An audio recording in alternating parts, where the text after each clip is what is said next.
इस तबाही के सायरन से पूरी दुनिया को टेंशन है। नमस्कार, आपके साथ हूं राजीव शर्मा। और भूकंप के झटकों से 4 देशों की धरती कांप उठी है। भारत के हिमाचल में भूकंप के झटके आए हैं। मंडी में 3.4 तीव्रता का भूकंप आया है। हिमाचल में भूकंप के झटके, मंडी में 3.4 तीव्रता का भूकंप। म्यांमार में भी फिर से भूकंप के लगे झटके। म्यांमार में 5.5 तीव्रता का भूकंप। ताजिकिस्तान में 2 बार महसूस हुए भूकंप के झटके। रिक्टर स्केल पर 6.1 मापी गई तीव्रता। तिब्बत में लगे भूकंप के झटके, लोग डर कर घरों से बाहर निकले। रिक्टर स्केल पर 6.1 तीव्रता, 4 देशों की धरती कांपी। तिब्बत में भूकंप के झटके लगे।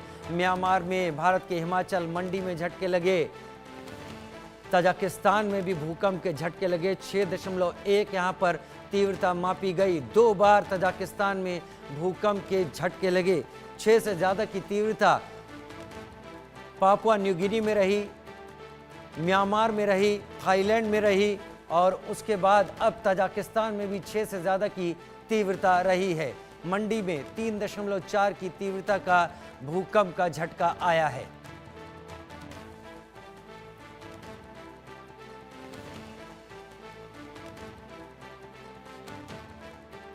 हिमाचल में भूकंप के झटकों से 4 देशों की धरती कांपी। जो हम लगातार आपको बड़ी खबर के तौर पर बता रहे हैं और दिखा रहे हैं। 5.5 तीव्रता का भूकंप म्यांमार में आया, 6.1 का ताजिकिस्तान में।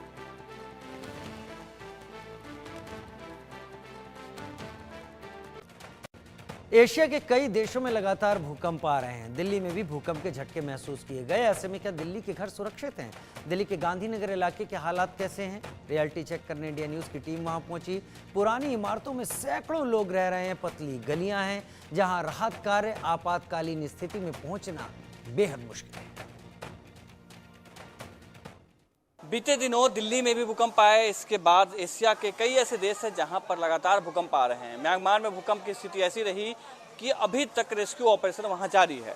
मैं मौजूद हूं अभी दिल्ली के गांधीनगर इलाके में। और अगर दिल्ली में भूकंप आता है तो कैसी स्थिति होगी, क्या लोग यहाँ पे जागरूक हैं, वही जानने के लिए, रियलिटी चेक करने के लिए हम पहुंचे यहाँ पे। पहले मैं यहाँ के घर की स्थिति आपको दिखाता हूँ। आप देखेंगे कि चारों तरफ जिस तरीके से बिल्कुल कंजस्टेड इलाका है, आप देखेंगे कितनी भीड़ लोग यहाँ रहते हैं, कितनी लोगों की आबादी यहाँ पर रहती है। और अगर ऐसी स्थिति में भूकंप अगर आता है तो क्या वो जिंदा बच पाएंगे या रेस्क्यू ऑपरेशन यहाँ पहुँचना इतना आसान होगा?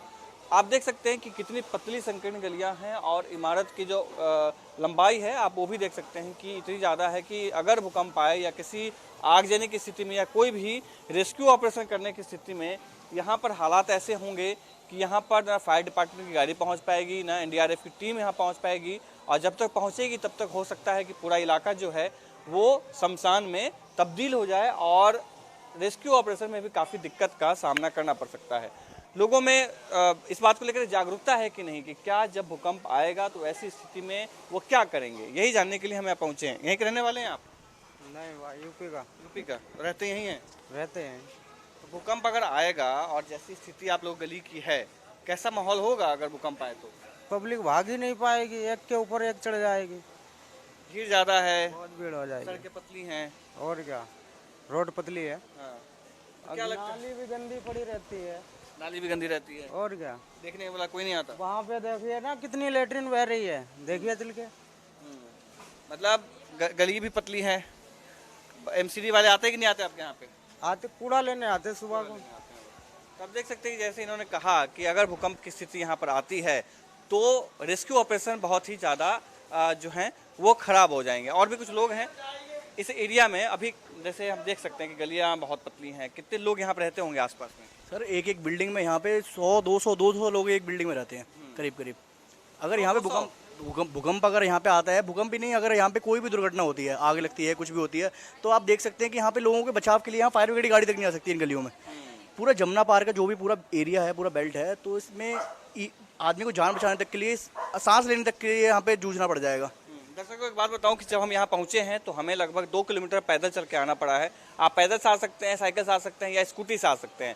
आपके जो चरपहिया वाहन है, चाहे स्कूटी भी नहीं, जो 3 पहिया का वाहन जो होता है, जो टेम्पो होते हैं, वो भी नहीं आ सकता। आप समझ सकते हैं कि ऐसे में जो फायर ब्रिगेड गाड़ियाँ होती हैं वो कितनी चौड़ी और कितना वजनदार होता है, वो भी यहाँ पे आना बहुत ही मुश्किल होगा। आप यहीं रहती हैं? यहीं रहती हैं आप? भीड़ पूछ लो भैया, मैं ना बोल रही। एक बात बताइए नहीं कि अगर भूकंप आएगा तो आप लोग कैसे बचेंगे? अब कैसे बचेंगे? चारों तरफ बिल्डिंग खड़ी है और कैसे बचेंगे हम तो कहीं ना बचने के हैं, मरेंगे ही। बहुत मुश्किल होगा बचना। हाँ, बहुत मुश्किल होगा बचना। क्या नाम है आपका? रेखा। कितने साल से रह रही हैं यहाँ पे? रह रही 20 साल से। 20 साल से। 20 साल से। तो अब ये स्थिति है यहाँ पे। क्या नाम है आपका? राजू प्रसाद। राजू। तो राजू जी, भूकंप आएगी तो आप लोग बच पाएगा भूकंप आने के इस गली में भैया सबसे मरने 100% मरना यहाँ मुश्किल ये हो जाएगा। भागने का इसमें चांस ही नहीं मिलेगा आपका। यहाँ बिल्डिंग के ऊपर बिल्डिंग, अगर एक बिल्डिंग से निकल के अगर नीचे आने का चेष्टा करें ना, जब तक बिल्डिंग सर पर गिर जाएगा। यहाँ के यही हालात है। अच्छा, कभी आते हैं एनडीआरएफ की टीम आती है या कभी कोई फायर डिपार्टमेंट कोई नहीं आती है भाई साहब। अभी देखिए बाहर निकल के सीवर कितना भरा है, कितना गली गंद। इससे अच्छा तो भंगियों का जो गली होता है ना, वो गली साफ सुथरा आपको मिलेगा, जो झाड़ू मारू मारता है। आप जैसे ये देखिए, मैं दीपक भाई दिखाइएगा, जैसे बहुत पतली गलियां हैं यहाँ पे और देखें कि रास्ता भी जाने के लिए नहीं है। अगर कभी ऐसी स्थिति हुई है यहाँ पे कि कभी आग लगा हो या कभी भागने की स्थिति उत्पन्न हुई हो? भागने के कुछ दिन पहले, 6 महीना साल भर पहले एक सिलेंडर फटा था। अच्छा उसकी दमक से मैं जिस रईसी में रहता हूँ उसका दीवार पूरा फट गया हुआ है। अच्छा। तो मान के चलिए एक सिलेंडर में लगा था, फिर दूसरा लगता 3-4 सिलेंडर में जैसे गैस फटना स्टार्ट कर दिया तो सब भागा दौड़ी हो गया था इस गली में। ऐसी स्थिति है इधर। ऐसी स्थिति है भैया। आप लोग यहीं रहते हैं? आप यहीं रहते हैं? नहीं, मैंने क्या काम करता हूँ। आप कहाँ रहते हैं? यहीं रहता हूँ। आप लोग यहाँ जब काम करते हैं तो ऐसी स्थिति, जैसे भाई बता रहे थे कि बहुत ज़्यादा भीड़ यहाँ पर है, तो आप थोड़ा सा आगे आ जाइए, थोड़ा सा, ताकि रोशनी पे आप अच्छे आएंगे। आगे आइए थोड़ा सा, आप आगे तो आ जाइए। तो खैर कोई बात नहीं, हम आगे से लोगों से बात करेंगे, दूसरे लोगों से। अब ये देख सकते हैं गलियाँ जो हैं, आप कितनी पतली पतली गलियाँ हैं। जैसे लोगों का कहना है कि इमारतें जो हैं वो बहुत ही ज़्यादा कमज़ोर हैं, क्योंकि जैसी स्थिति यहाँ पर है, बता रहे थे घटनाएँ होती हैं यहाँ पे, तो इमारतों में जो दरार आ जाते हैं उसका असर जो है वो बहुत ही खास दिखाई देता है। और अब ये देखिए चारों तरफ की स्थिति यही है, बहुत पतली गलियाँ हैं और इधर देखेंगे कि कितनी पतली गलियाँ हैं और तमाम जो लोग हैं यहाँ पर रह रहे हैं। आप समझ सकते हैं कि कोई घटना अगर हो ऐसी स्थिति में कैसे लोग यहाँ जाएं। आप यहीं रहते हैं आंटी जी? हाँ, मैं बोलूँगी। भूकंप आएगा तो फिर कैसे बचेंगे इतनी पतली गलियों में? खैर चलिए, तो ये स्थिति अब देखें, पतली पतली गलियाँ कितनी। और अब ये घर एक है जिसमें आप समझ सकते हैं फ्लैट कितने, आप देख सकते हैं। एक ये घर है, इसमें फैक्ट्रीज भी हैं। ये देखिए इस तरीके से जो कितनी पुरानी इमारतें हैं। अब दीपक भाई दिखाइएगा, ये देखिए कितनी पुरानी इमारतें हैं। अब ऐसे में आप समझ सकते हैं जब भूकंप आए या कोई प्राकृतिक आपदा आए तो लोग यहाँ पे कैसे जिएंगे, किस तरीके से रहेंगे, ये बहुत ही मुश्किल होगा समझना और बहुत ही मुश्किल होगा यहाँ पर रेस्क्यू ऑपरेशन करना। दीपक भाई ये सब दिखाइएगा, कितनी पुरानी इमारत है। अब ये देखिए, ये इतनी पुरानी इमारत है कि अगर मैं इसको छू रहा हूँ तो ये देखिए, ये यहाँ से रेत जो है वो निकल रहा है। कितनी पुरानी इमारत है, इससे साफ पता चल रहा है कि इसकी जो बनावट है वो कितनी कमज़ोर है। आप समझिए कि यहाँ पर दिन की रोशनी में भी जो हमारा चेहरा है वो दिखाई नहीं दे रहा है। और सालों पुरानी इमारतें हैं जो लोगों के लिए आफत के सामना यहाँ पे करना पड़ सकता है। और तमाम तरीके के प्रयास के बाद भी यहाँ पर जो है रेस्क्यू ऑपरेशन वो होना बहुत ही मुश्किल होगा। ये पूरा इलाका गांधीनगर का इलाका है, दिल्ली का एक सबसे भीड़ भाड़ वाला इलाका। और आप देखेंगे कि ये गलियाँ, अगर मैं यहाँ पे खड़ा हो जाऊँ तो 1, 2, 3 यानी कि 3 फीट 4 फीट चौड़ी ये सड़कें हैं। आप यहीं रहते हैं? आप यहीं रहते हैं? तो इतनी पतली पतली गलियां हैं, कमज़ोर बिल्डिंग है। कभी अगर भूकंप आएगा या आग लगेगा तो रेस्क्यू ऑपरेशन तो बहुत मुश्किल हो जाएगा। Yes sir. कैसे बचेंगे? आप थोड़ा सा आगे आ जाइए, यहाँ पे आ जाइए, नहीं रहने ताकि रोशनी में आएंगे। तो आइए, तो इधर तो आइए, यहाँ पे क्या फायदा हमें करके? बताइए। तो आप सुरक्षा तो आप ही की सुरक्षा। सुरक्षा चाहिए ना। हाँ, चाहिए बिल्कुल। यहाँ आइए थोड़ा सा रोशनी में। तो प्रॉब्लम क्या है यहीं से?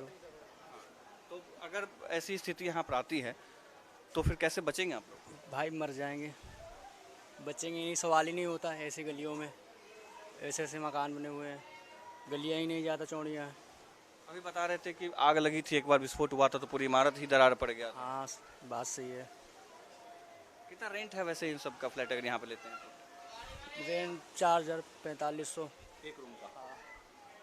बिजली बिल अलग से? बिजली बिल अलग, पानी का बिल अलग। तो देख सकते हैं जो आम लोग हैं किस तरीके से आप बता रहे हो सीधा सीधा। देखिए फिर से दिखाता हूँ मैं, ये अगर इसको छूते हैं तो इसमें देखिए रेत निकल के आ रहा है।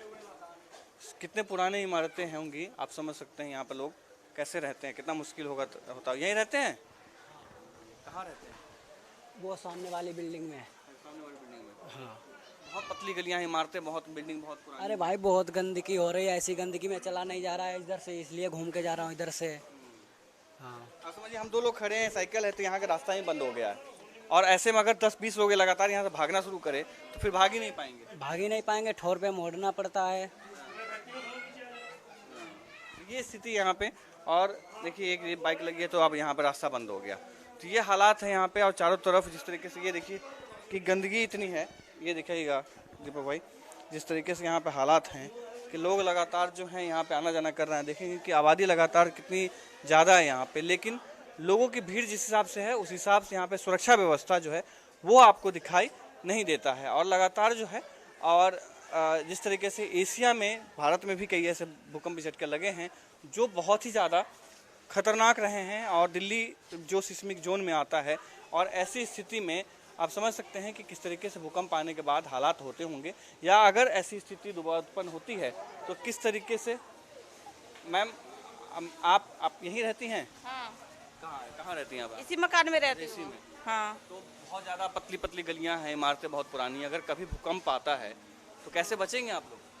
कैसे बचेंगे, इसी में दब के मरेंगे, कैसे बचेंगे। गली तो पतली पतली है, गली पतली भी है। वहाँ एक तो 2.5-3 महीने से हम लोग कंप्लेन कर रखे, इतनी लैट्रिन आ रही है, पानी आ रही है, गंदगी से इंसान बीमार पड़ रहा है, फिर भी कोई सुनवाई नहीं हो रही है। यहाँ पे कोई आता ही नहीं देखने में क्या? कोई आ ही नहीं रहा है। कंप्लेन ने हम भी गए हैं, लवली के वो ऑफिस में हम लोग भी गए थे। कंप्लेन कह रहे 3 तारीख होगा, 3 तारीख से 4 तारीख हो गया, तो 11 तारीख 12 तारीख हो गया। कोई कंप्लेन नहीं, कोई उठा, कोई कुछ कर ही नहीं रहा है। चलो इंसान बीमार पड़ रहे हैं गंदगी से। भूकंप तो भी छोड़िए, पहले तो ये गली 2.5-3 महीने से ये गली गंदगी बढ़ रही है।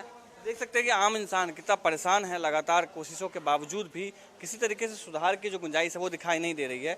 अब देखिए दीपक भाई, दिखाइएगा कि कितनी पतली गलियां, सामने से आपको दिखना ही बंद हो जाएगा, क्योंकि इस तरीके से भीड़ है लोगों की। लगातार संख्या आप देखेंगे बहुत ज़्यादा है यहाँ पे। फैक्ट्रीज भी यहाँ पर भी हैं, कमर्शियल इलाका है। उसके बावजूद यहाँ पर जिस तरीके से सुरक्षा व्यवस्था को लेकर बात करें, जैसे साफ सफाई के लिए का मुद्दा जो है वो लगातार लोग उठा रहे हैं। आलम यह है कि लगातार कोशिशों के बावजूद भी इस तरीके की जो घटना है